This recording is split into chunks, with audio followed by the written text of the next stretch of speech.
Jim Cramer, the eccentric stocks guy from CNBC, has had it with you and your freedom and your prudence and your legitimate moral and medical objections to the Fauci ouchie. And if you're not going to comply, well, then in his view, maybe it's time to take some more drastic measures.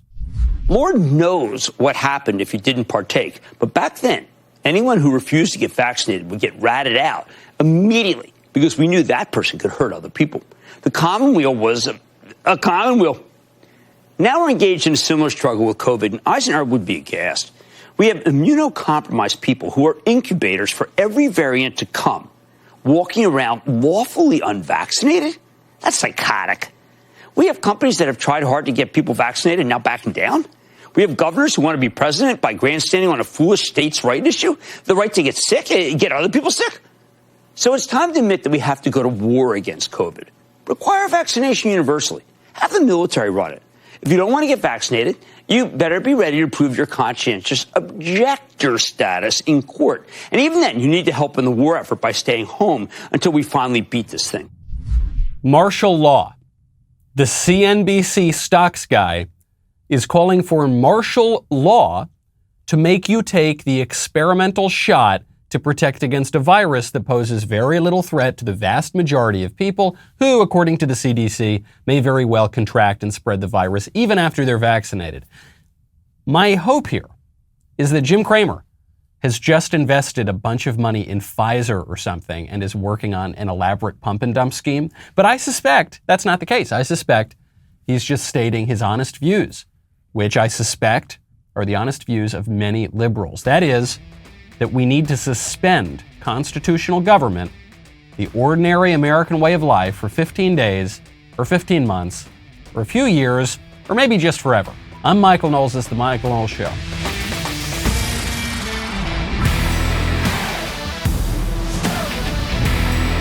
Welcome back to the show. My favorite comment yesterday is from CRDP07, who says, Pete Buttigieg says, black people don't have the resources to obtain a valid ID.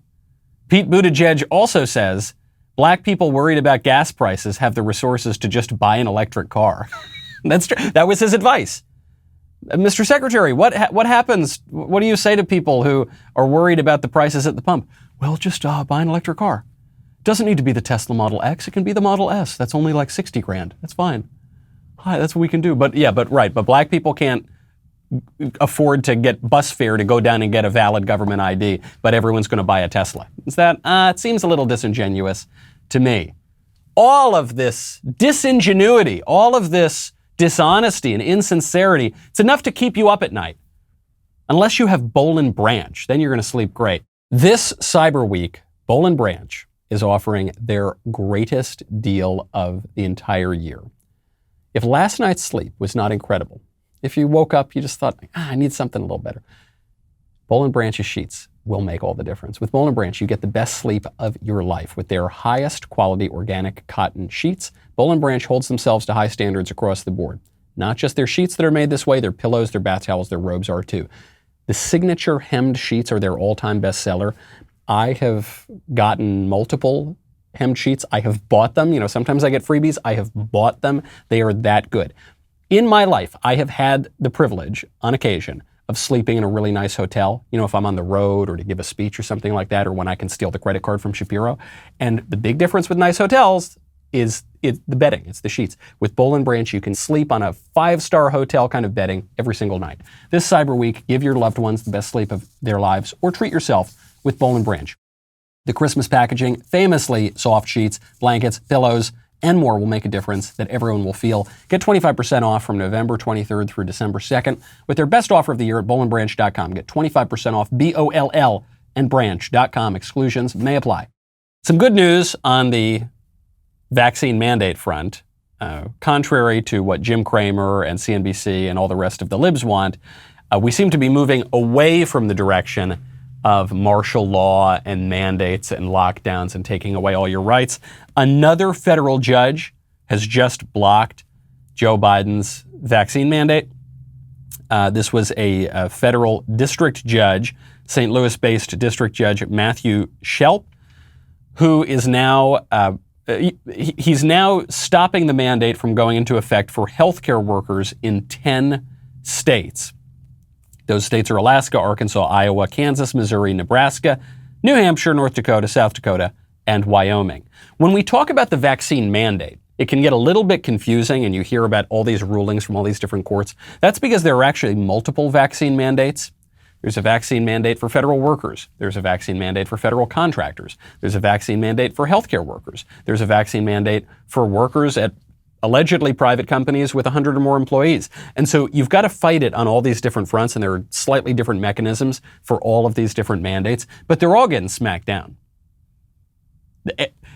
Just about every single challenge to the mandate that has gone up to one of these federal courts has at least resulted in a pause, in a stay of the mandate until they can sort out the legal issue. You know, the Daily Wire is leading the fight. We're the lead plaintiff in the U.S.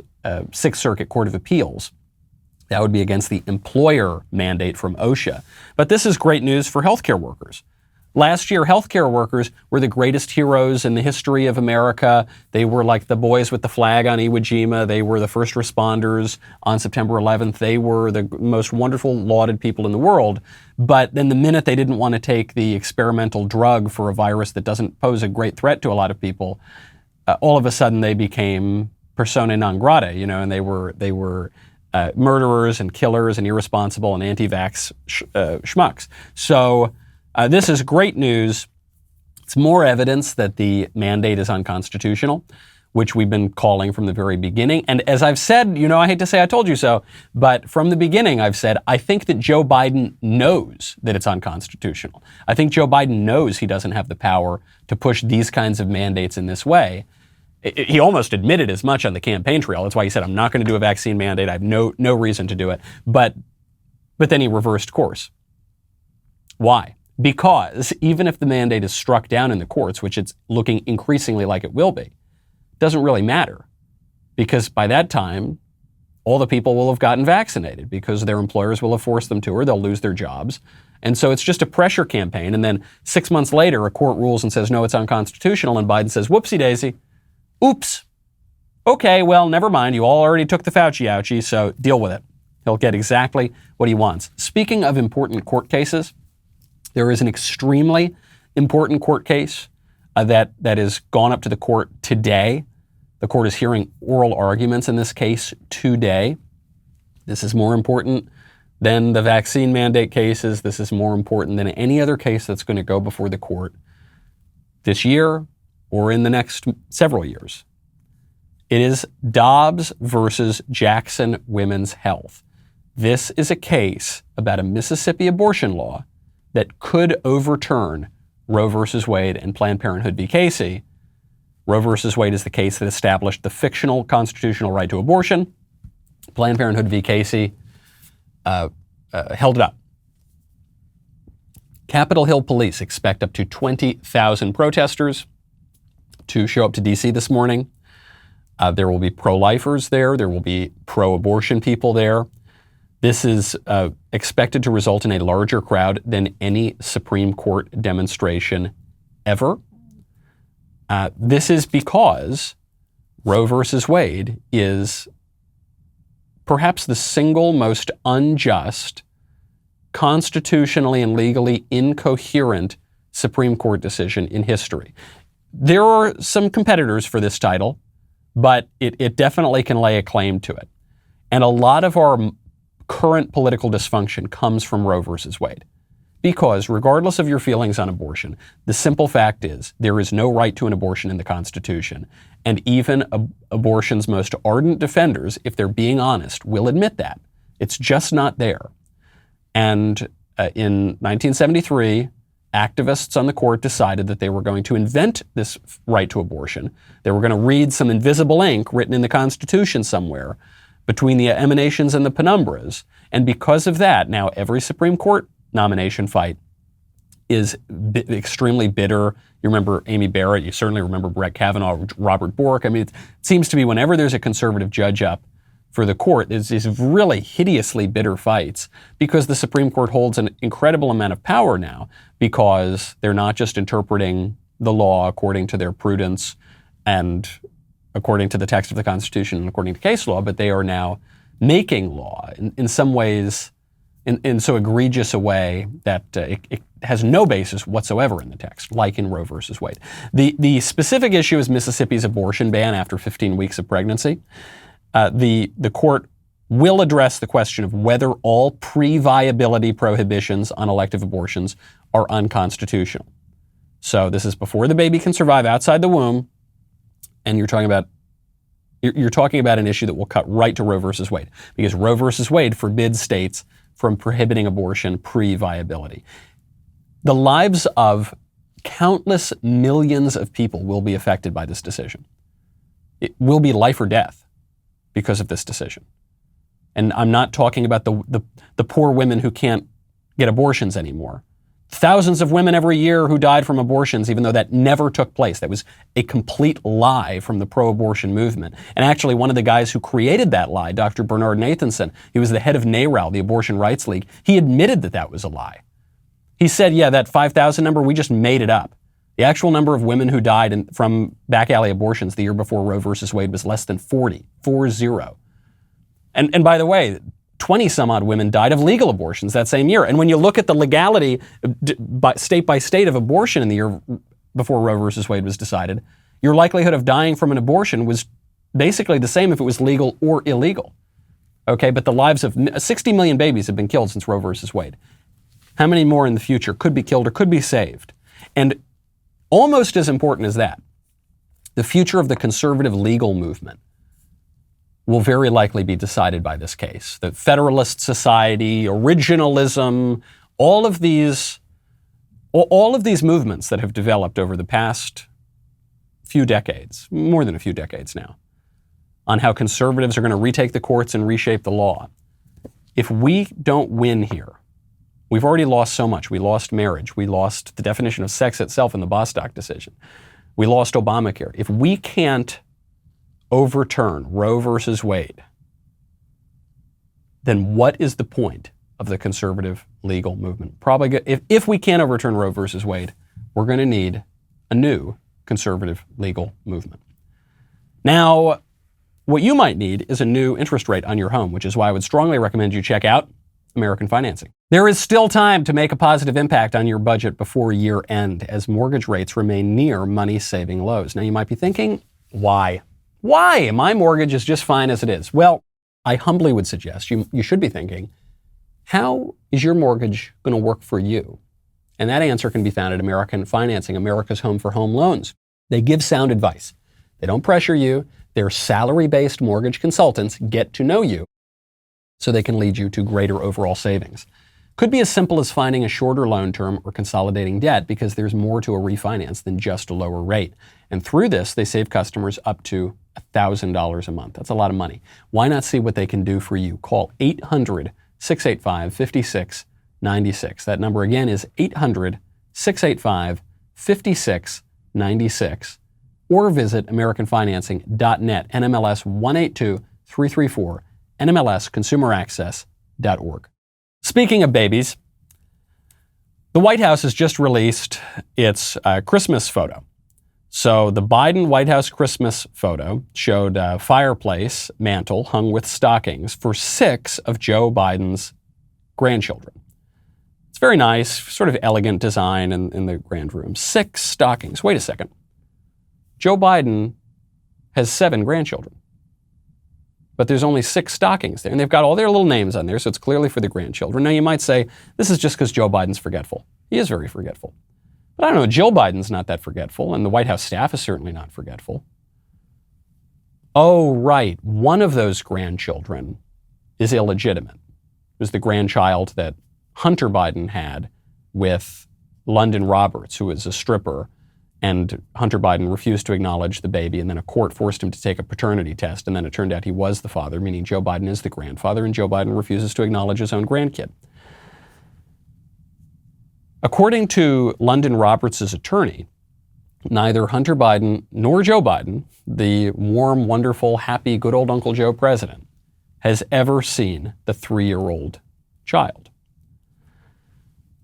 I really do not mean this as a cheap political attack. I don't mean this to go after family or anything like that.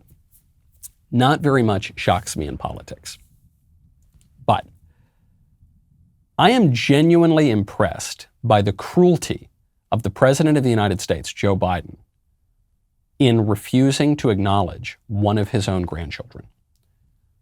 Yeah, Hunter Biden's a complete degenerate. I don't expect anything of him. He's a crooked degenerate. But what about Joe Biden? I don't want to take any cheap political attacks here at Joe. I just think Joe says he's a nice guy, he's a normal guy, he's a devout Catholic, right? And he is cruelly refusing to acknowledge one of his own grandchildren, the President of the United States. Shouldn't that be a scandal? What is this kid going to think? The kid's 3 years old now, probably doesn't understand too much. What is this kid going to think? Think it's a she? I don't know. Well, let's just say it's a she. I'll look at it. I don't know very much about the kid, and Navy is a sort of ambiguous name, as so many are these days. But what is this child going to think when she grows up and is 9 or 10 years old? Says, why won't my daddy acknowledge me? Why won't my grandpa, the President of the United States, acknowledge me? I'm not good enough? I'm a mistake, I'm an accident, I'm a shame, I'm a problem, I'm a humiliation? That's a horrible thing to do to a child. That is a genuinely horrible thing that Joe Biden is doing right now.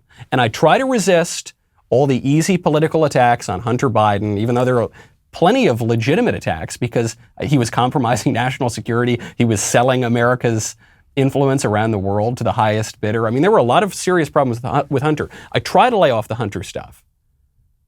But it's not even Hunter's problem. So I don't have any expectations of him. What Joe Biden is doing here is disgusting, it's despicable, it's shameful, it's extremely cruel, and it should be a national scandal, and more people should talk about it. Speaking of cruelty, Twitter has a new feature. It's called Twitter Spaces. If you remember the app Clubhouse, it's kind of like that, where you can log in and have audio conversations with a curated group of people. So Twitter has just rolled this out. I haven't tried it yet, but I did see when Twitter rolled it out that there was a trending hashtag. The trending hashtag was a hashtag Mayo Monkeys Gotta Go. I said, Mayo Monkeys? What is a Mayo? And then I looked at what was next to it. YT people deserve nuffin. Nuffin.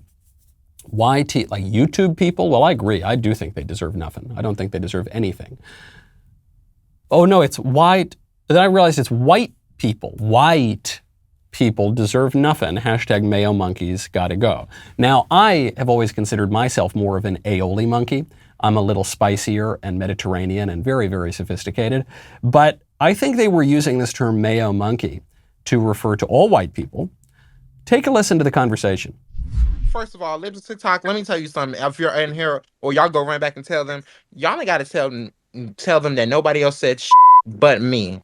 I'm going to say this, and you ain't got to chop up. I am for the white genocide. I am for the total erasure of the white race. You don't have to chop this up. Yes, I am for all of you white dying like flies. I am for it. I am for it. I support it.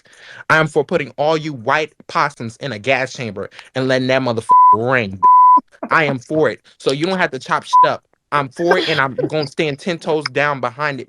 Simple as that. So you got to chop up. You ain't got to screw the shit. I said it, and I stand on it.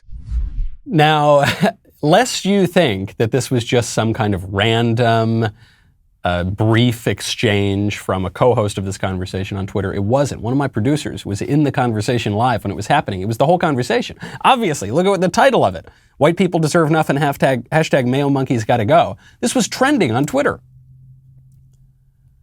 It would seem to contradict the lie that we're often told, and now that children are taught in schools across the country, that black people can't be racist. You'll hear this taught in corporate boardrooms, in classrooms, all over the place.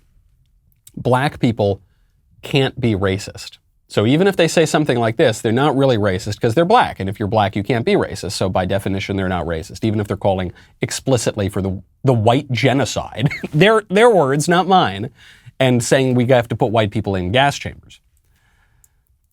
It goes without saying, I hate to even be so cliche as to say this, that if white people did anything like this, it would be not just an incident on Twitter, not just a controversy in the United States, it would be an international incident. The UN would be looking into this, okay? But it's not. And so there is obviously a double standard here, and frankly, it's not even really worth I mention it just so briefly for the handful of people who don't see the point, who don't see the double standard. Contrary to the view that is taught in schools and in offices and HR trainings and comes from critical race theory and other associated movements, contrary to the idea that only white people can be racist, all of the evidence we have available to us suggests that white people are the least racist people on earth. They are the least racist people ever in the whole history of the world.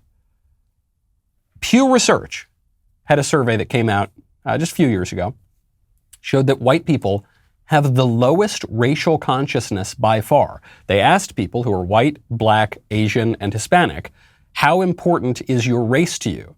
And of the people who said that race was somewhat or very important, you had that number over 50% for Asian people, over 50% for Hispanic people, over 70% for black people said their race is somewhat or very important to them. Only 15% for white people. Shockingly low racial consciousness. There's another survey just came out from Rasmussen, that said that 37% of American adults believe that black people hold racist views, as opposed to just 15% who believe that white people hold racist views. Now you might say, well, that's just because, I don't know, there were a lot of white people polled. But it's not true. Even among only the black people polled, the black people believed that black people were more racist than white people. 31% of the black people surveyed by Rasmussen said that they considered people of their own race to be racist, while only 24% of them thought that white people were racist. So we're not saying that white people are not at all racist or that black people are completely 100% racist, but all of the data we have suggest that white people are the least racist people in the history of the world. In fact, the very concept of racism, the very idea that racism might be a bad thing, comes from white people. Just look at the history of the ideas. So the idea that only whites can be racist is, as we see from social science, as we see from various Twitter conversations, perfectly divorced from reality. Okay, and you see this a lot in our culture, increasingly so. Maybe the most obvious version of this is transgenderism, the idea that men are really women, and if you say that they're not, you have to be silenced. If you contradict this obvious delusion that is totally divorced from reality. But you see this on issues of sex, race, economics, politics. Everywhere you are seeing a chasm opening up between the official narrative that the establishment tells us and reality. And this is a very scary thing, because things do not end well when your society is divorced from reality. Let's take this beyond the racial issues and the male monkeys having to go and the sex, even just broadly.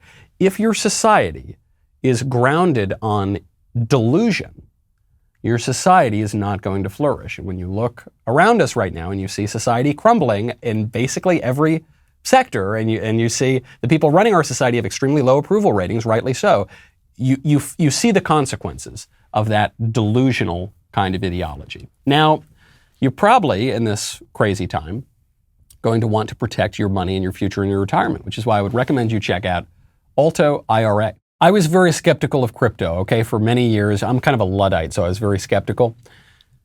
I just got into it.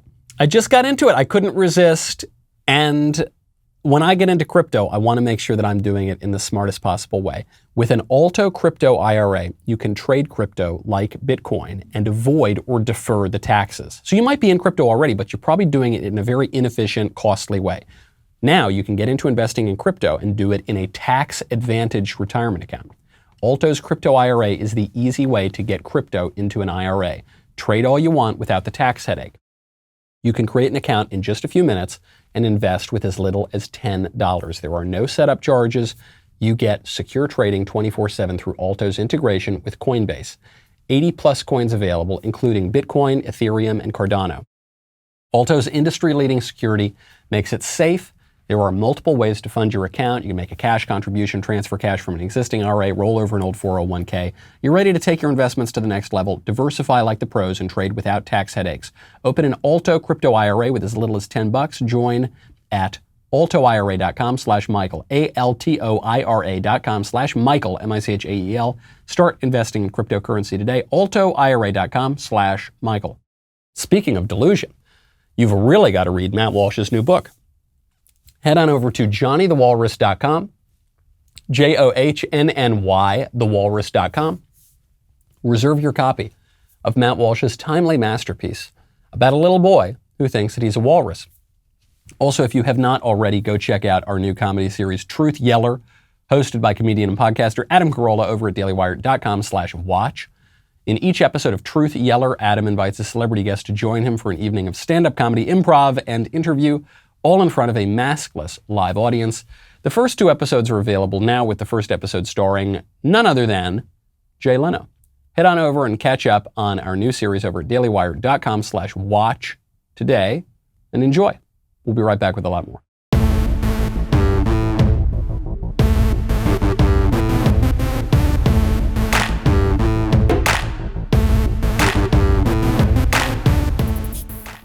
Speaking of Twitter, Hipster Rasputin is out at Twitter. Jack Dorsey, the founder and CEO of Twitter, is out. I think he actually left the company already once before and then he came back. Well, now he is out again. The new CEO is the current CTO, the technology officer, Parag Agrawal. And as one does now when someone comes into a position of prominence, everyone's digging up Parag's old tweets. There was one tweet that is really going viral where he makes some comment about white people and racism, and he's really quoting the Daily Show, and I think it's a little bit of a misdirection. I don't think that's the most alarming thing that Parag has ever tweeted. I don't think it's the most alarming thing he's ever said. There's a far more unsettling clip that came from a podcast that Mr. Agrawal was on recently. It's called In Machines We Trust. In the clip, Agrawal talks about misinformation and his theory on how Twitter needs to combat the alleged scourge of misinformation. Who gets to decide what is misinformation? Can you give a clear clinical definition of misinformation? Does something have to have malicious intent to be misinformation? How do you know if your credible sources are truthful? What's measuring the credibility of those sources? And someone even saying, I've seen misinformation in the so-called credible sources. So how do you define that phrase? I think that's the existential question of our times. Defining misinformation is really, really hard. As we learn through time, our understanding of truth also evolves. We attempt to not adjudicate truth.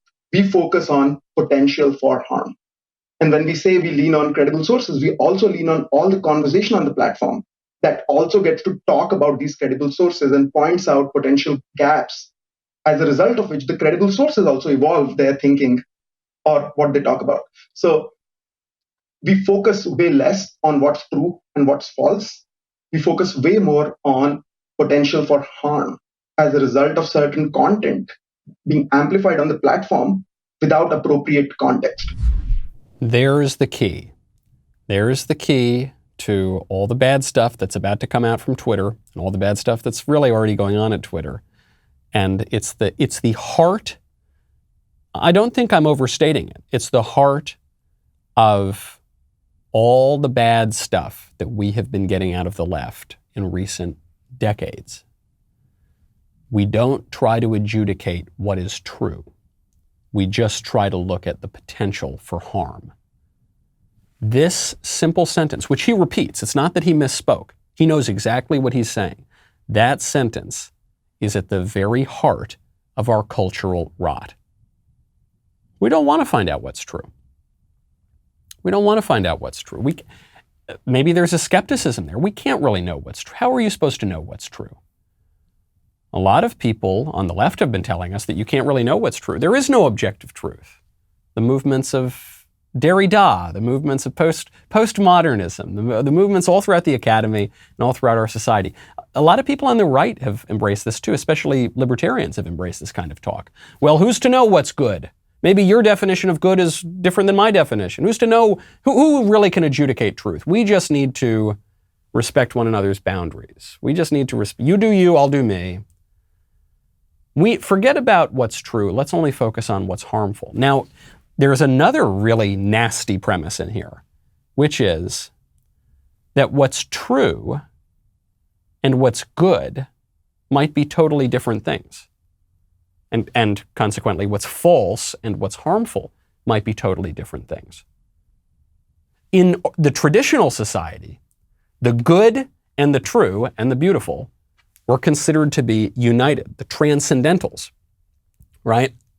What do we want? We want what's good and true and beautiful. But in the modern society that throws all those crazy old ideas away from old Uncle Aristotle and Christianity, throws those away, something might be good but false. A lie but the lie maybe is for our own good. And something might be true but really harmful, and so we've got to deny that truth. Forget about the truth, he says. In the old society of Christianity, that built our entire civilization, we believed that the truth would set you free. And we believed that lies would enslave you. And now we believe the opposite. Now we believe, look at transgenderism. I guess that would be the clearest example of this. We believe that the truth is cruel, that the truth will actually enslave you. If you're a man, but you don't want to be a man, that truth that you are a man will enslave you, and it's mean, and it's nasty, and it's wrong. And the lie, say that you are a woman, if you're really a man, that the lie will set you free. That's what Agrawal's talking about here. And actually, you will see it applied specifically on this transgender issue.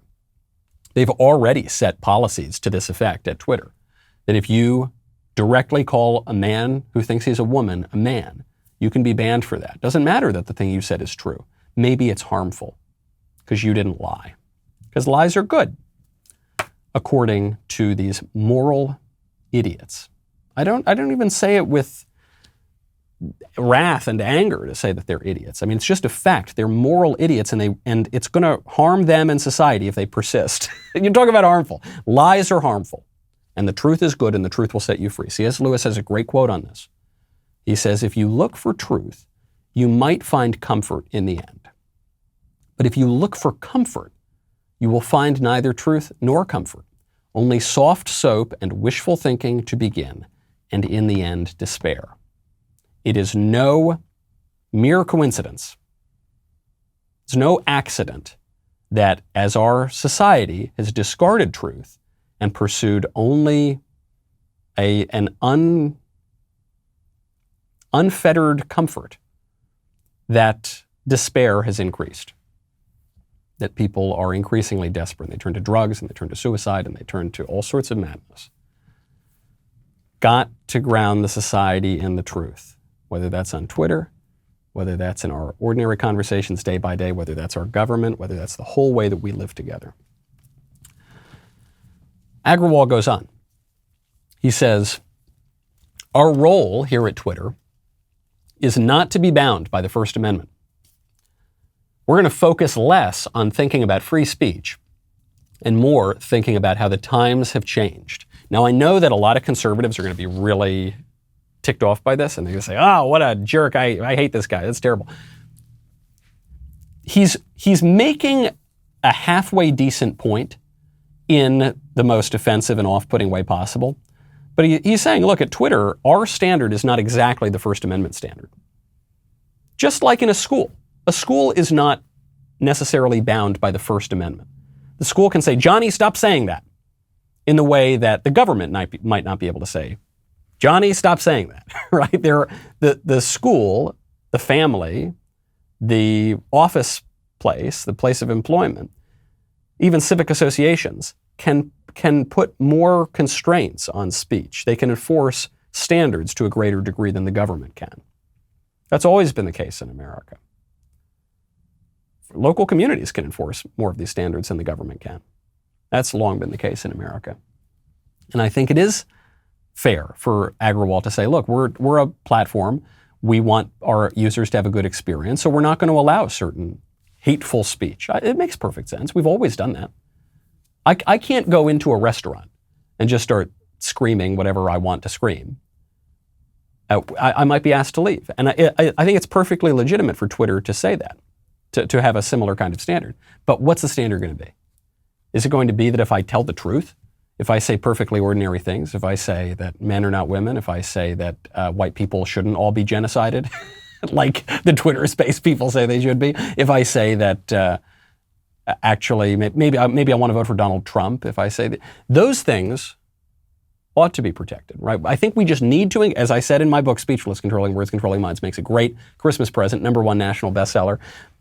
As I said in this book, we conservatives need to move beyond just talking about procedural norms and just talking about one standard view of the First Amendment and pretend that that has always applied everywhere in society when it hasn't. We need to start talking not just about the freedom of speech, but about what we ought to say. It gets back to the first part with Agrawal on Twitter, which is we need to start talking about what's true and what's good.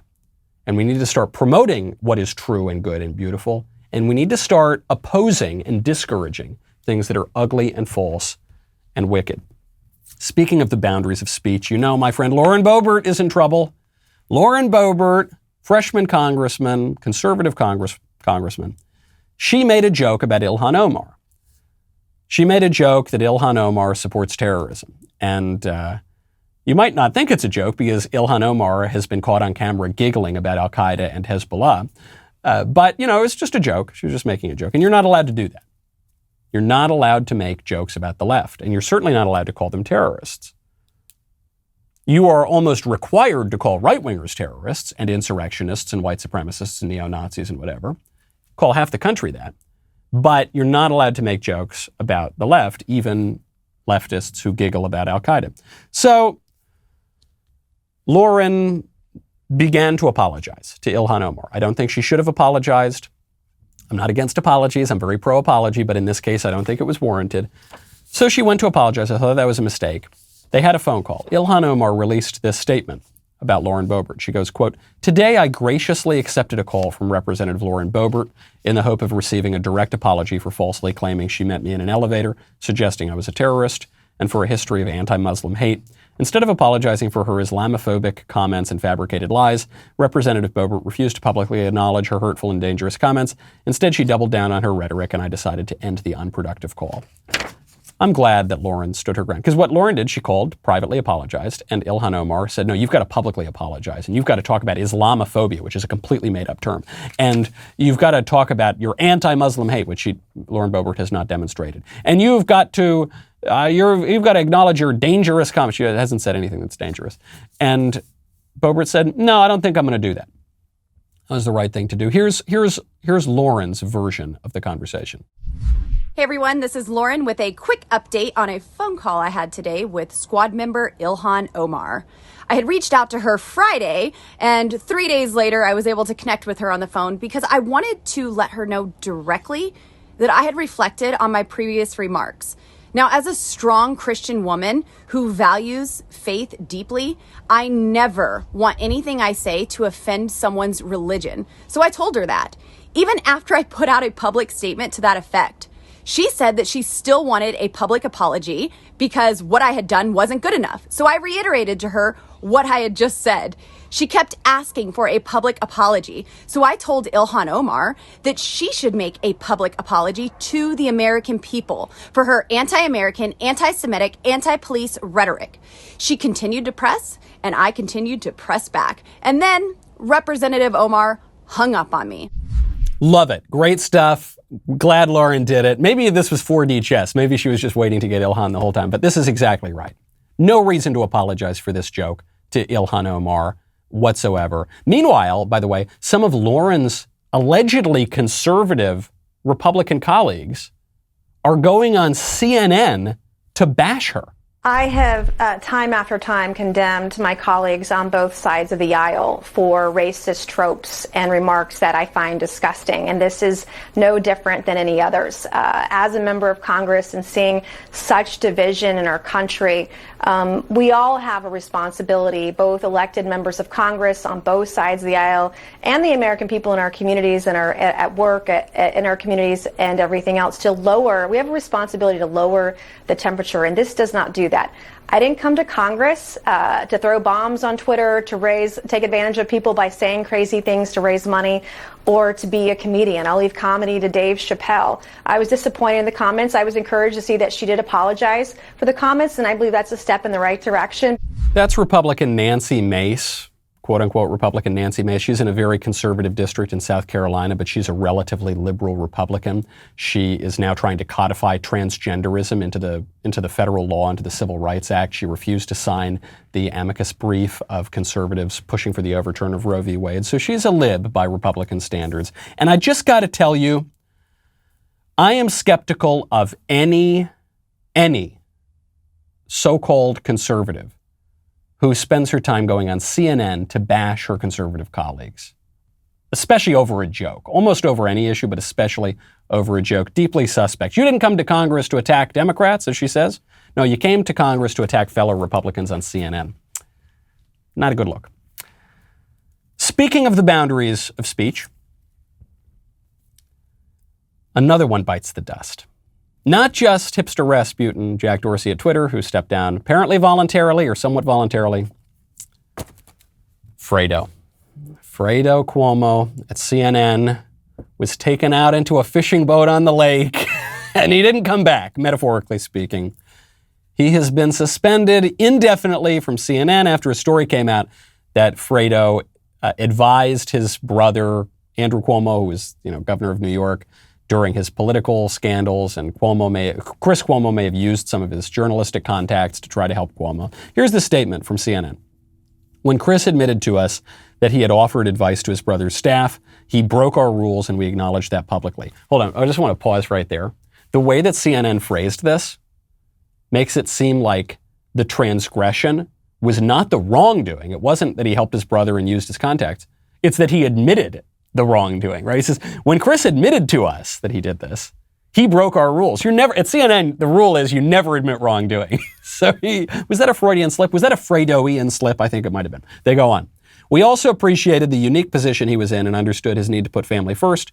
However, these documents point to a greater level of involvement in his brother's efforts than we previously knew. As a result, we have suspended Chris indefinitely pending further evaluation. This is going to be maybe an unpopular view on the right, but I've got to say it because it's my view, and I think we ought to put the truth first. I feel bad for Fredo. Not because he didn't do anything wrong. He did a lot of things wrong. But I think he's being held to a different standard here than other CNN employees. First of all, is the story here, the big revelation, is that a CNN host, a CNN employee, whose brother and father were both Democrat governors of New York, might just possibly be a Democrat operative? No, stop the presses. You're kidding me. Well, gosh, next you're going to tell me that bridge that I bought in Brooklyn isn't really mine. Is that really? You're telling me he is a Democrat? No way. Second of all, he's not the first CNN employee or establishment media employee to do this. Remember Donna Brazile? Donna Brazile, I think while working for CNN, passed debate questions to Hillary Clinton. She still works throughout the establishment media. Remember Candy Crowley? Remember her? She was moderating a debate between Barack Obama and Mitt Romney, and she just lied on behalf of Barack Obama to trip up Romney, made him lose the debate based on a complete lie regarding the Benghazi terror attack. Remember that? Doesn't matter. Oopsie daisy, whoops, moves on. They're all Democrat operatives. That's what CNN is. CNN is not some impartial journalistic outlet where facts matter first, no matter what they say.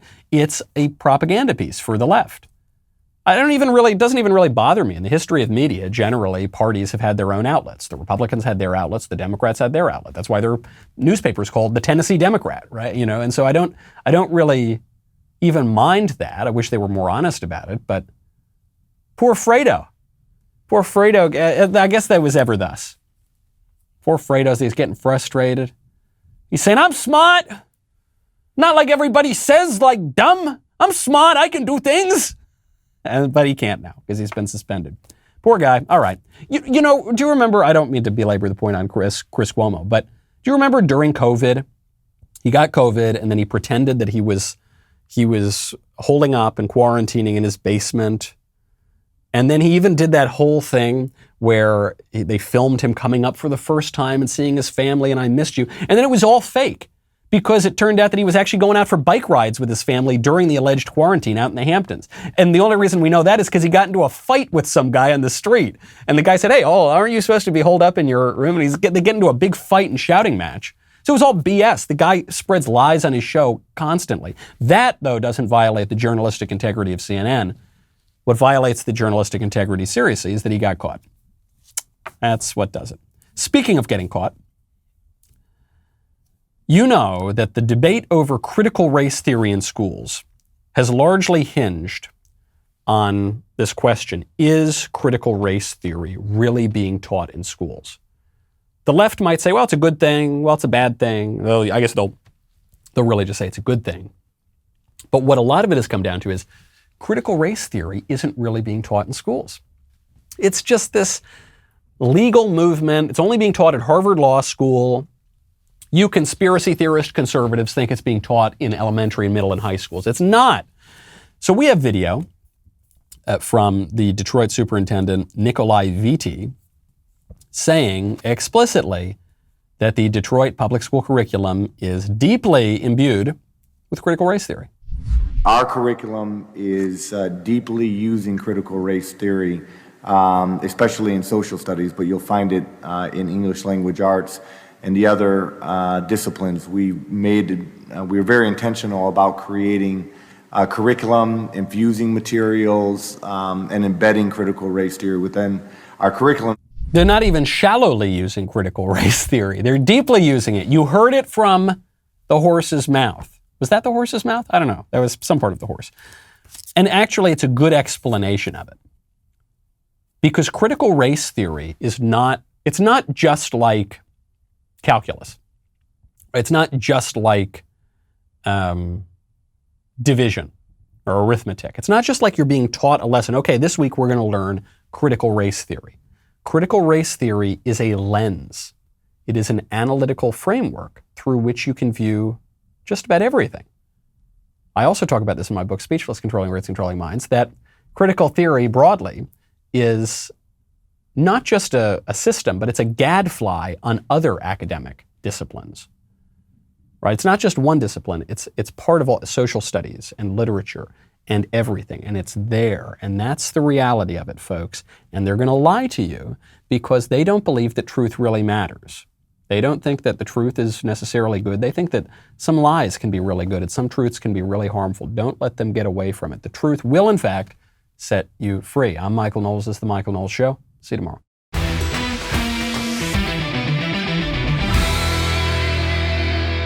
The Michael Knowles Show is produced by Ben Davies. Executive producer, Jeremy Boring. Our technical director is Austin Stevens. Supervising producer, Mathis Glover. Production manager, Pavel Vidovsky. Editor and associate producer, Danny D'Amico. Associate producer, Justine Turley. Audio mixer, Mike Coromina. And hair and makeup by Cherokee Hart. The Michael Knowles Show is a Daily Wire production. Copyright Daily Wire 2021. On the Matt Walsh Show, we talk about the things that matter, real issues that affect you, your family, our country, not just politics, but culture, faith, current events, all the fundamentals. If they matter to you, come check out the show.